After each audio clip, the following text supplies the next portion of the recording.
여러분, 안녕하십니까? 이제 정말 얼마 남지 않은 새해, 우리 일상에 직접적인 영향을 미치는 제도 변화들이 하나둘 현실이 되고 있습니다. 오늘 전해드릴 소식은 운전을 하시는 분들이라면 반드시 알아두셔야 할 내용입니다. 바로 내년부터 달라지는 운전면허 제도인데요. 면허 취득부터 관리, 그리고 음주약물 운전에 대한 처벌까지 전반적인 기준이 크게 바뀝니다. 어떤 부분이 달라지는지, 또 운전자들은 무엇을 준비해야 하는지 지금부터 차분히 하나씩 살펴보겠습니다. 왜 운전면허 제도를 바꾸는가?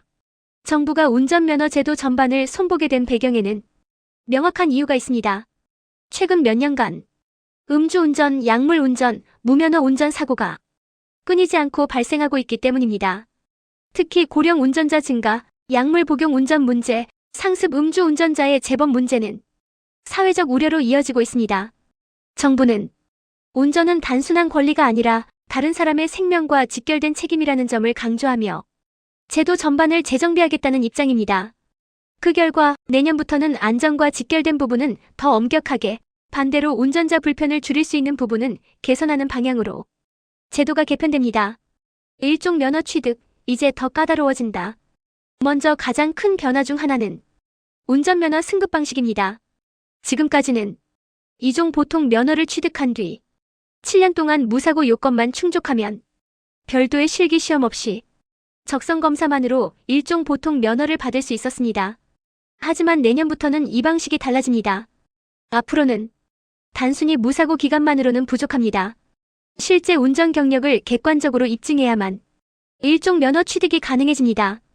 구체적으로는 자동차 보험 가입 증명서 등 공적인 자료를 통해 실제 운전 이력이 확인돼야 합니다. 이는 장기간 운전을 하지 않았음에도 자동으로 상위 면허를 취득하는 문제를 막기 위한 조치입니다. 즉, 운전대를 잡지 않았던 사람은 이제 더 이상 서류만으로 일종 면허를 받을 수 없게 되는 것입니다. 음주약물 운전, 처벌 수위 대폭 강화. 다음은 운전자라면 가장 주의 깊게 들어야 할 부분입니다. 바로 음주운전과 약물 운전에 대한 처벌 강화입니다. 먼저 내년부터는 약물 측정 불응죄가 새롭게 도입됩니다. 지금까지는 음주 측정 거부는 처벌 대상이었지만 약물 측정 거부에 대한 명확한 처벌 규정은 없었습니다. 이제는 다릅니다. 경찰의 약물 측정을 거부할 경우 그 자체로 처벌 대상이 됩니다.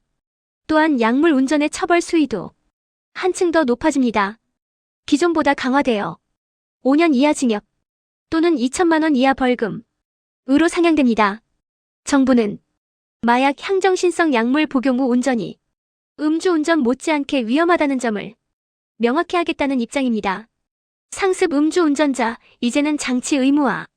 이번 개편에서 가장 강력한 조치로 꼽히는 부분은 상습 음주운전자 관리 강화입니다. 최근 5년 안에 2차례 이상 음주운전으로 적발된 사람이 면허를 다시 취득할 경우 내년 10월부터는 반드시 조건이 붙습니다. 바로 차량에 음주운전 방지 장치를 설치해야만 운전이 허용됩니다. 이 장치는 운전자가 시동을 걸기 전 알코올 여부를 측정해 기준을 초과하면 차량 시동 자체가 걸리지 않도록 하는 장치입니다. 다시 말해 술을 마신 상태에서는 아예 차를 움직일 수 없게 만드는 것입니다. 이는 재범률이 높은 음주운전의 특성을 고려한 예방 중심의 조치로 풀이됩니다. 운전자 편의는 오히려 좋아진다.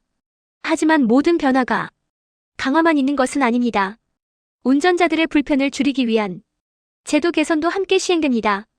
대표적인 것이 운전 연수제도 개선입니다. 앞으로는 운전학원을 직접 방문하지 않아도 원하는 장소, 원하는 도로 코스로 연수를 받을 수 있게 됩니다. 신청과 결제 역시 온라인으로 통합되어 더 간편해집니다.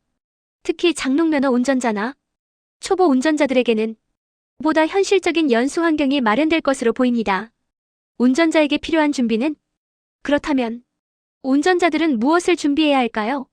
첫째, 일종 면허 취득을 계획 중이라면 운전 경력 증빙 자료를 미리 확인해야 합니다.